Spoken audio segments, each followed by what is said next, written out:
Halo kawan, dimanapun kalian berada, bagaimana kabarnya? Semoga baik-baik saja ya. Kembali lagi bersama saya Mofi Royhan. Pada video kali ini, gua akan membahas salah satu film unik berjudul The Bad Batch tahun 2017.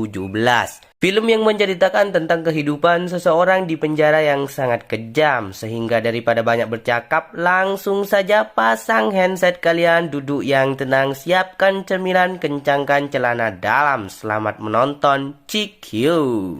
Film ini dibuka dengan seorang wanita yang bernama Arlene. Wanita ini ditandai dengan sebuah kode berseri BB540. Tidak lain dan tidak bukan, wanita bernama Arlene ini sudah resmi menjadi tahanan ke-540 di salah satu penjara berjuluk Bad Batch, yang dimana penjara tersebut mempunyai sistem dengan konsep terbuka di wilayah gurun. Ya, selamat datang buat Arlene di salah satu penjara paling kejam yang sengaja membiarkan para tahanannya bertahan hidup dengan cara masing-masing.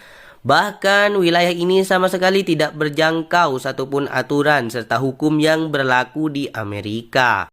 Lalu Arlene tidak sengaja melihat sebuah mobil yang terparkir dengan kondisi kerusakan yang cukup parah. Mirisnya mobil itu sama sekali tidak bisa diandalkan dan Arlene hanya sibuk berdandan di dalam mobil tersebut. Sampai suatu ketika Arlene pun baru sadar kalau ada sebuah kendaraan yang sedang menuju ke mobil itu. Saat itu jugalah ia langsung berlari sekencang mungkin dari kejaran orang misterius. Tapi sialnya Arlene malah tertangkap dengan begitu mudah oleh begal tersebut. Saat tersadar, ia sudah berada dalam posisi dirantai serta ditempatkan ke sebuah base camp di wilayah itu. Tidak lama setelahnya datanglah seorang perempuan yang langsung menyuntik tangan Arlene dan bahkan wanita itu juga memotong tangannya secara cuma-cuma. Tidak cukup di tangan saja, salah satu kaki Arlene juga dipotong paksa yang dimana hal itu tentu membuat shock dalam sekejap. Sambil membawa satu potong kaki dan satu potong tangan, wanita itu pun bersiap untuk memasaknya sebagai makanan. Ya, udah jelas Arlene baru aja diculik oleh komplotan tahanan di wilayah ini yang dimana mereka bisa bertahan hidup dengan cara memakan daging tahanan lainnya, terutama tahanan baru. Di malam itu juga Arlene yang udah tidak bisa kemana-mana sengaja buang air besar sebanyak-banyaknya serta memoleskan seluruh kotoran yang sudah ia keluarkan ke seluruh tubuhnya, dan benar saja, cara ini cukup berhasil membuat si wanita tua itu merasa jijik sampai-sampai ia pun bergegas untuk memandikan Arlene. Pada kesempatan itulah Arlene pun diam-diam mengambil sebuah linggis yang tentunya akan ia siapkan untuk menyerang wanita itu. Tidak berselang lama, Arlene berhasil melumpuhkannya dalam sekejap dan hal tersebut juga disadari oleh korban lainnya yang sedang dirantai. Dari sini Arlene pun menyair tubuhnya secepat mungkin sambil sembunyi-sembunyi dari pandangan siapa saja. Sepetak demi sepetak pasir di basecamp itu berhasil ia lalui, dan Arlene yang udah kewalahan malah tidak sengaja melihat papan skateboard yang lagi nganggur. Jelas papan skateboard tersebut langsung ia gunakan untuk membantunya bergerak serta kabur dari basecamp itu. Entah apa yang akan ia hadapi ke depannya, tapi yang jelas Arlene pun sudah dehidrasi parah akibat terkena paparan sinar matahari. Beruntung, tidak lama setelahnya datanglah seorang yang sedang mendorong sebuah keranjang dan orang tersebut pun langsung membawa Arlene di atas keranjangnya. Menempuh jarak berpuluh-puluh kilometer tentu bukanlah hal mudah bagi orang tersebut yang ternyata ia sengaja membawa Arlene ke sebuah tempat yang sudah dimaksud oleh kertas brosur tadi, yaitu tempat spesial bernama The Comfort. Secara cepat Arlene pun disambut oleh para penjaga pintu masuk dari tempat tersebut, sedangkan pria misterius yang menolongnya malah langsung pergi begitu saja. 5 bulan kemudian Arlene tadinya berantakan kini sudah terlihat jauh lebih baik karena ia mulai memiliki penghasilan dari upaya membantu warga The Comfort yang sedang sibuk berdagang. Ya, Bisa dibilang The Camper ini adalah pemukiman bagi para tahanan yang tetap ingin merasa hidup walaupun mereka sedang ditahan karena berbagai kasus. Sedangkan di sisi lain, scene berpindah lagi ke salah satu pria berbadan kekar yang benar-benar terlihat sangar serta menyeramkan. Ternyata pria ini adalah pemimpin dari sebuah base camp kanibal yang sempat menyekap Erlin. Tapi ya, meskipun wajahnya sangar, pria berjuluk Miami Man ini sangatlah sayang kepada anaknya dan bahkan ia juga ahli dalam melukis. Saking sayangnya ia rela turun tangan ke bagian dapur hanya untuk memasak salah satu korban tiap malamnya. Pokoknya di base camp yang satu ini para tahanan baru udah serasa hewan ternak yang dimana daging mereka selalu dijadikan santapan bergizi. Singkat cerita, hari pun sudah berganti lagi dan Arlene sudah bisa membeli penopang kaki khusus dan juga sebuah pistol yang memang tersedia di komplek The Cover. Berbekal pistol yang sudah ia beli itulah Arlene pun memutuskan untuk berlatih menembak pada saat itu. Pada kondisi yang berbeda, anak dari Miami Man lagi bersiap-siap untuk pergi bersama salah satu pengurus ke sebuah tempat pembuangan. Entah apa yang akan mereka lakukan, tapi yang jelas tempat pembuangan itu cukup dekat dengan The Cover.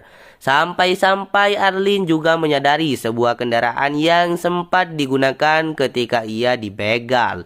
Tanpa rasa keraguan sama sekali, Erlin berjalan ke tempat pembuangan itu dan ia mendapati salah satu anak buah di base camp kanibal serta seorang anak kecil. Anak kecilnya sih memang tidak diapa-apain sama si Arlene, tapi si pengurus langsung ia headshot. Dan ia anggap kematian wanita itu sebagai hasil dari latihan menembak. Lama berselang dari penembakan tersebut, si pria penolong pun menyadari kalau Arlene sedang membawa seorang anak kecil menuju The Camper. Yang dimana baru juga tiba di The Camper, Arlene pun langsung sadar kalau anak tersebut ingin memiliki seekor kelinci dan ia langsung membelikannya. Memang sih Arlene berperilaku baik ke anak itu sampai sekarang ini. Tapi ia tidak sadar kalau bapaknya udah nungguin dari tadi. Dengan kata lain, si Miami Man juga mulai curiga sampai berpikir was-was kalau ada sesuatu yang terjadi. Maka dari itulah ia memutuskan untuk menuju ke tempat pembuangan saat itu juga. Tak peduli seberapa jauh jaraknya, apalagi ketika ia sampai ia hanya melihat anak buahnya yang sudah meninggal serta tidak menemukan keberadaan anaknya di kendaraan itu. Dari situ ia langsung bertanya kepada si pria penolong yang ternyata merupakan seorang pemulung. Pria itu pun sadar kalau si Miami Man sedang mencari dari keberadaan anaknya. Tapi sebelum itu ia juga sadar kalau Miami Man sangat ahli dalam menggambar. Alhasil ia pun langsung menyuruh pria berbadan kekar itu untuk menggambarnya di tempat. Dan si Miami Man menyanggupinya. Dalam beberapa menit saja barulah dari hasil gambarnya ia pun tahu kalau anaknya itu sudah dibawa ke The Camper. Sejauh ini sih belum ada masalah yang terjadi. Ya, karena Arlene pun masih menjalin kedekatan bersama anak itu sampai sekarang. Bahkan di malam harinya ia juga mengajak anak tersebut untuk jalan-jalan sambil melihat kegiatan di pasar malam. Di saat itulah pemimpin The Camper pun menampakkan diri yang dimana ia sering dipanggil dengan sebutan The Dream atau mimpi. The Dream terkenal dengan gaya kepemimpinannya yang bebas dan bahkan ia juga menerbitkan mata uang tersendiri yang sampai sekarang selalu digunakan sebagai alat transaksi. Sialnya, Arlene pun sudah tertarik untuk mengikuti pesta yang sedang berlangsung. Sampai-sampai ia tidak sadar kalau anak kecil itu sudah terpencar darinya gara-gara mencari kelinci yang kabur. Hebatnya lagi bukan hanya sekedar terpencar, tapi anak itu malah terus berjalan dan malah berhadapan dengan The Dream maupun istrinya. Di titik inilah anak itu langsung dibawa masuk ke rumahnya si The Dream tanpa diketahui sama sekali oleh Arlene yang lagi pesta.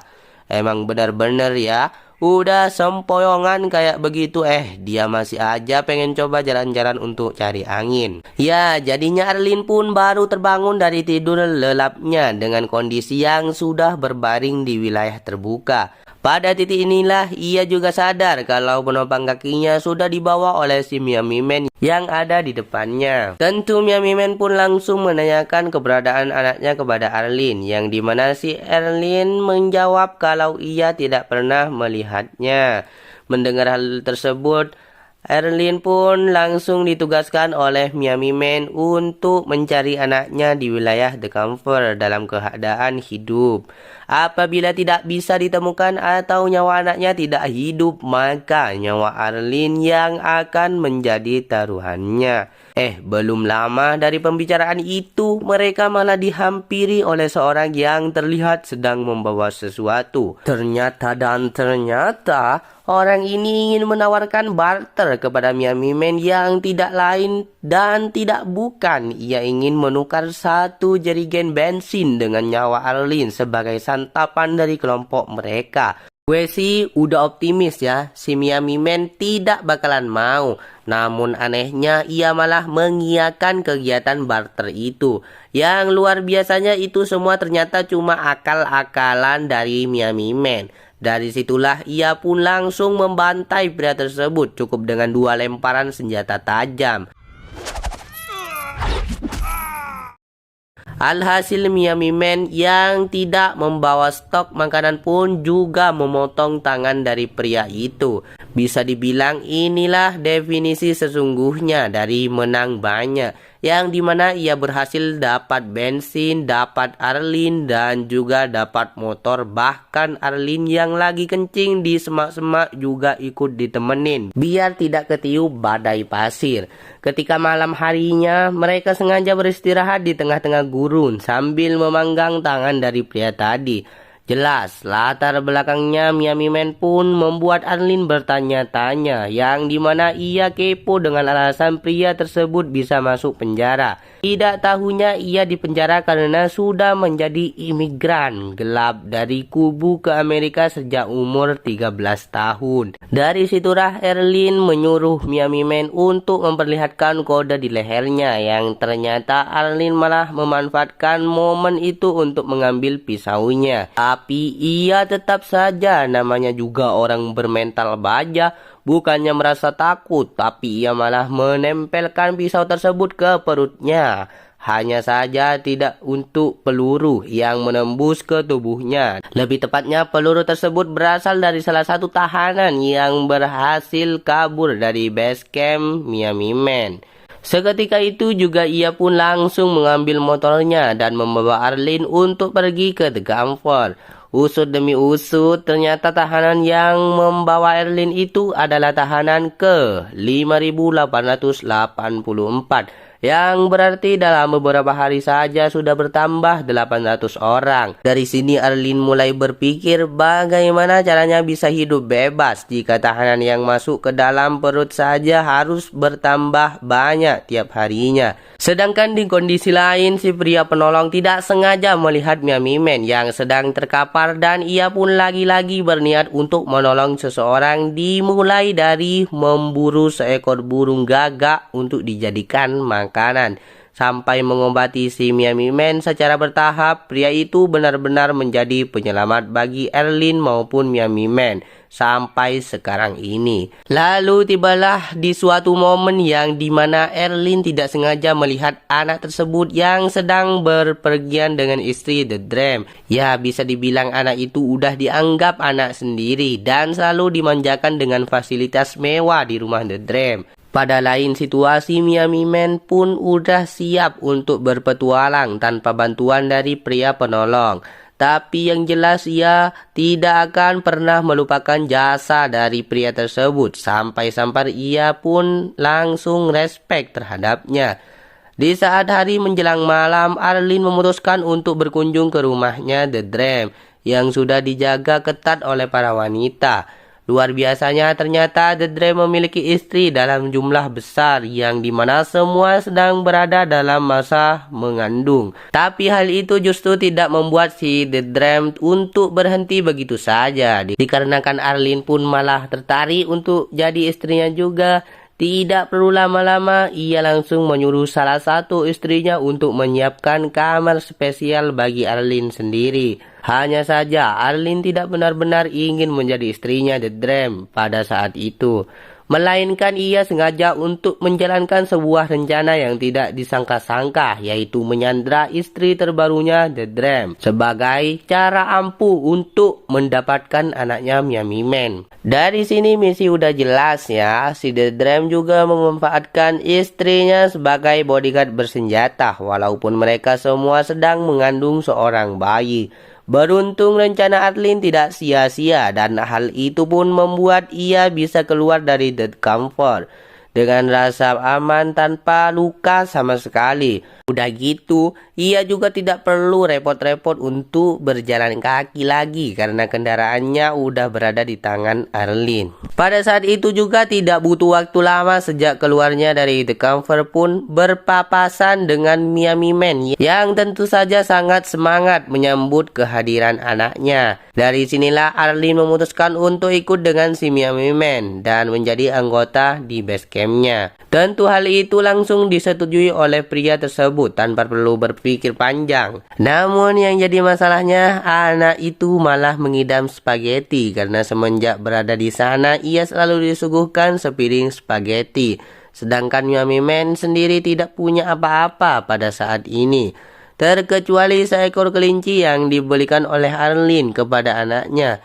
Ya, alhasil mereka bertiga langsung menyantap kelinci itu meski harus diiringi dengan tangisan dari anaknya Miami Man. Jujur saja ya, konsep dari penjara dengan sistem kayak begini sih benar-benar menarik ya untuk diterapkan di Indonesia. Oke deh guys, mungkin segini saja ringkasan alur cerita dari film The Bad Batch. Sampai bertemu lagi di video berikutnya. Terima kasih sudah menonton. Slepel.